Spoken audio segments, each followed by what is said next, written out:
Here are the top 5 most delusional fighters in the UFC. Starting off from number 1, Ian Machado Gary. Where do we even start with Ian Gary? We can start with the MVP stuff, where he said that he rocked MVP in round 2 when he didn't. He just didn't rock MVP in round 2. But I think we should start with the fact that he thinks he's next in line for the title. So, or for a title shot. He's coming off a win to number 12 in the world, Carlos Prates. That is not the best win inside the top 6 or inside the top 7. He thinks that he is the next in line above Brady, who's coming off a win to Edwards. Shavkat, who is coming off a win to Ian Gary, by the way. We'll get onto the Shavkat stuff in a second. He thinks he's above Islam Makhachev. Or no, he doesn't. He specifically says he's not above Islam Makhachev, but we'll get onto that in a second. So that's another quote I got from him. He thinks he's above Kamaru Usman, Joaquin Buckley. Obviously, I know Buckley just lost, but I would argue we should do Buckley versus Gary next. Buck versus Cuck, but you know what I'm saying. He's not next in line for a title shot. And one of the reasons why is Shavkat murked him. He didn't murk him, but it was quite a boring fight. But Shavkat beat him. Look what I did to Shavkat, bro. He pulled a Joe Rogan on us. Look, people forget, man. Look what he did to Shavkat. He took him 5 rounds for the first time in his career.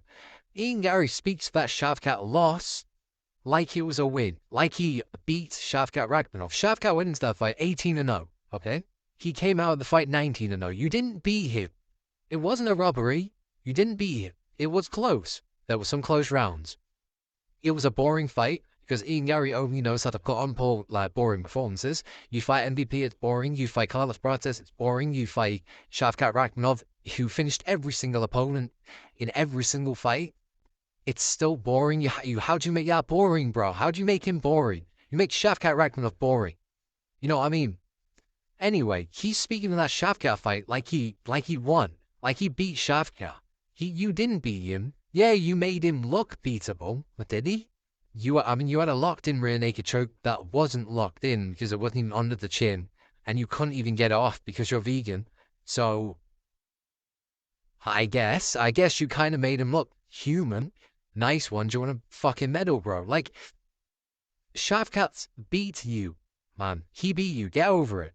But the next one is me and Islam Makhachev. We're the future of the division. We're the future of the UFC. We are both, well-rounded guys. Islam Makhachev's probably watching that interview going, who is we? Who are we? Why are you comparing yourself to me? Well, I'm at a different level to you. Islam Makhachev is levels above Ian Gary. Ian Gary say that him and Islam are the future. Who are we, little bro? You are not on the same level as Islam Makhachev. I know you want to cock up to him and give him, a title shot, but he's specifically made that very clear that Islam Makhachev is ahead of anyone else in the division if he wants a title shot. Because that's all Ian Gary knows to do is to cook out, but very delusional from Ian Gary. Moving on, number 2, Michael Chandler. Michael Chandler, he's got some pretty delusional stuff. We're going to start off with the Charles Oliveira stuff, though. I beat Charles Oliveira 9 times out of 10. He's lost to him twice. So, Chandler clearly by this statement meant, I beat Charles Oliveira 18 times out of 20. If you just double it. He has to fight Charles Oliveira 18 times before he can beat him, but he beats him 18 times out of 20. He said 9 times out of 10. He actually meant 18 times out of 20. I never hit Charles Oliveira in the back of the head. I know we all watched him do it, but he never did it. And his excuse for this was, via a technicality, he didn't technically hit him in the back of the head. And the technicality was, there's a center line that's drawn straight down the middle here, and there's an inch width to either side, so about a 2-inch gap, which is classified as the back of the head. And Chandler apparently didn't hit this, so he never hit Charles Oliveira in the back of the head. That's something a politician would do. It's something a politician would do where they get asked a question saying, oh, you said you would never do this. And he said, oh, well, I didn't do this. My secretary did this. He still gave the order to do it, but he just didn't carry it out. You know what I mean? So by it, technicality, he never did it. That's the type of shit Chandler was trying to pull. He clearly hit Charles Oliveira in the head. He was posted up on that position above him like a gorilla and started raining down backhands, hammer fists, fully clenched onto the back of the head of Charles Oliveira. So, nice one. Moving on. I will get the Conor McGregor fight. Why have I done an Irish accent for Chapman? I'm gonna get that Conor fight. I'm gonna get the Conor fight. I'm gonna beat Charles Oliveira. I'm then gonna beat Islam Makhachev for the title. And then if Conor wants to come back and fight for the title, I'm here for it. He's never getting that kind of fight. He looks at Conor McGregor and goes, I can fix it. Know what I mean? He's the same as like the average dude when he sees a goth girl out in public who's like, a little bit crazy. Is like, I can fix it. When actuality, this end up getting tied down and held in the basement for 6 days. But he's not getting the Conor fight. He's never going to get it. He wasted far too much time. And he's still calling out Conor, by the way. He's on Twitter calling him out for January 2026. What are we doing? Very delusional from Michael Chandler, as always. Moving on. Jamal Hill. This man invented delusion. Okay? He invented delusion. We'll start off with the basics. Hera cheated by closing the gap against him at UFC 300. Now, if you rewatch the fight, he kicks Hera in the balls, not shot. Herb Dean steps in and goes, "Ta!" No, he didn't go out. When time. Hera says, no, I want to continue. Jamal Hill puts his thumbs up, taps Hera on the glove, caps him on the glove again, throws the first punch, then gets knocked out. And apparently Hera cheated. You know what I mean? Now, that's not to say Jamal Hill probably switched himself off. You just kicked someone in the balls. You need to, come back to reality a little bit and go, sorry, bro. Do you want a minute? Jamal Hill switched off, okay? He's not ready. He's not expecting a knockout blow to come. Hera says, no, I'm good, I'm ready. Jamal Hill then needs to switch himself on and has about 5 seconds to just lock the fuck in, otherwise he's going out cold. And unfortunately, he couldn't do that. He got knocked out cold. But he was very delusional about this and very evident on the fact that Hera cheated and closed the gap on him. So, delusional. Next one. I lost to Alex Pereira better than you did, and that is to Yuri Prohaska. His whole thing was going into that Yuri fight that Pereira had Yuri's ponytail drifting off to the side, and I lost better than you, so I'm gonna beat you. That was Jamal Hill's whole shtick. Clearly he didn't know Yuri evolved, and now comes back with head movement, so Jamal Hill just got murked. But he arguably did lose to Pereira better than him, but you know what I mean?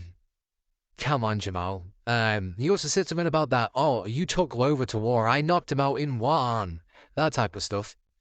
Just delusional from Jamal Hill. He invented delusion, and there's so many more things I can go into, but I just can't get the exact quotes, and I don't want to misquote him and give off the wrong impression. So we're gonna end it here, and we're gonna move on to number 4. Sean O'Malley. Not a loss against Chito Vera, apparently. I know it says in his record that he's got a loss, and it was deemed a loss via ground and pound, but he hit him with a perennial nerve kick, and he never hit him with that perennial nerve kick. He would have won. But that's his whole stick, and we also saw that. We saw inside the rematch. He probably would have won. Vera's not on his level. However, if Kamaru Usman says, well, if Edwards never hit me with that head kick, I would have won. He's delusional. Okay? You can't sit there and say, if you never hit me with this legal strike, I would have won. Yeah, that's all well and good to say, bro, but he still hit you with the strike. It shot your nerve off. Yeah, unlucky. Henry Cejudo had that against Demetrius Johnson, and he took him 5 hard rounds where, yeah, it was a close fight. Some people call him that robbery. Cejudo won it. So let's just calm it down a second, bro. You could have won that fight. You didn't. It's unfortunate. Unlucky. Next up, I won the Marab fight. I won the first Marab fight. Round 1, 3, and 5. I rewatched that fight. Round 1, 3, and 5 are close. There is an argument for Sean O'Malley. I think you give round 1 to Marab. I think round 3 can go either way. And I think round 5 is O'Malley's round. You did not win that fight. It was not a robbery. It was not a clear-cut robbery. And barely anyone's agreeing with you except for MMA Guru. So, wrap it up. Israel Adesanya. There's only 2 quotes for this one, but we kind of got a 2 in 1. This is referring to the Alex Pereira fight. I was never out cold, and I slipped because of a perennial nerve kick that happened in round 1. Adesanya said that Pereira dropped him in round 5 because of a perennial nerve kick that he hit in round number 1. Just think about that for a second. We saw in every single fight that a perennial nerve kick shuts the leg down like that. Just going out, out, out. First time immediately. Well, apparently with Adesanya, it has an onset time of 20 minutes. So he got knocked out because he did actually get knocked out. He slipped, which then led Mark Goddard to think that he, because of the perennial nerve kick, he slipped, and then it led Mark Goddard to think, we should step in now. No, no, no, no, no, no, no. He was out cold, on the feet. It was not a perennial nerve kick. Alex Barrow just chewed up your leg. Delusion. Next up, they can relate to me. And he's talking about the favela kids. Because apparently, according to him, he had a similar upbringing to the kids in the Brazil favelas. If you know anything about Israel Adesanya's early life, he had servants in Nigeria that would bathe him. He does not have a similar life to the kids in the favelas in Brazil. You know what I'm saying? You're not in the same boat as them, little bro. Your father is a banker and you moved to New Zealand when you were 11. You're not in the same boat as them. You're in a completely different boat with all the other rich kids. But that's it for this video. Let me know what you think.